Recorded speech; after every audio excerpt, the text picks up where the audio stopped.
Bonjour, voici une lecture d'un ouvrage s'intitulant Maranatha d'Ellen G. White. 4 juin.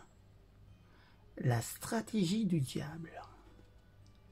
Les méchants te feront-ils siéger sur leur trône, eux qui forment des desseins iniques en dépit de la loi? Ils se rassemblent contre la vie du juste, et ils condamnent le sang innocent. Psaume 94, versets 20 et 21.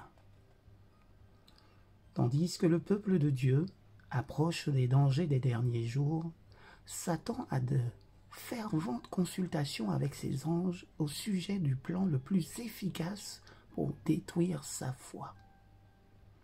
Le grand trompeur dit: le sabbat est le grand thème qui doit décider du destin des âmes. Nous devons exalter le jour du repos que nous avons créé.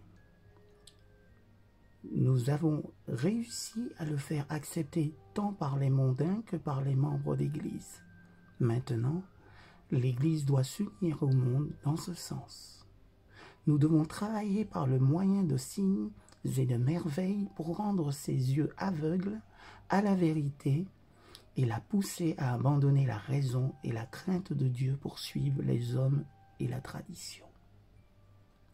Je vais influencer les pasteurs des églises populaires pour qu'ils deviennent, du moins pour qu'ils dévient des commandements, l'attention de leurs auditeurs.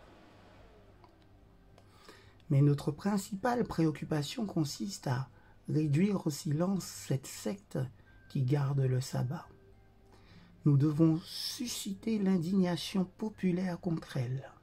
Nous ferons appel aux grands hommes et aux personnes sages selon le monde.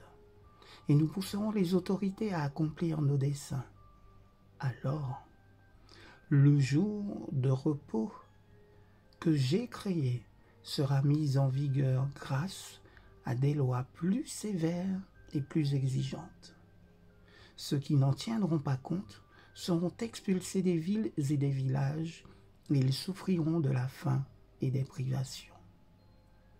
Quand nous disposerons du pouvoir, nous montrerons ce que nous pouvons faire avec ceux qui ne veulent pas abandonner leur loyauté à Dieu.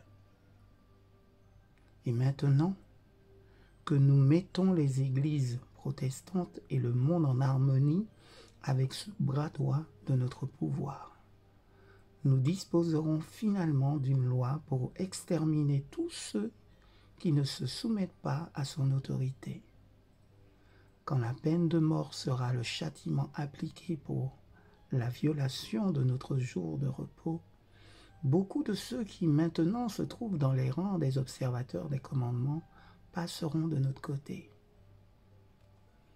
Mais avant de recourir à ces mesures extrêmes, nous devons exercer toute notre sagesse et notre subtilité pour tromper et piéger ceux qui honorent le vrai jour de repos. Nous pouvons en séparer beaucoup de Christ grâce à la mondanité, la concupiscence et l'orgueil. Ils pensent être en sécurité parce qu'ils croient en la vérité, mais la complaisance de l'appétit ou des basses passions qui confond le jugement et annule la capacité de discerner les fera tomber.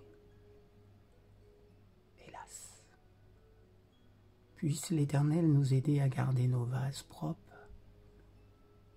et à tourner les regards fixés sur le Christ. Que la paix et la grâce du Seigneur nous accompagnent.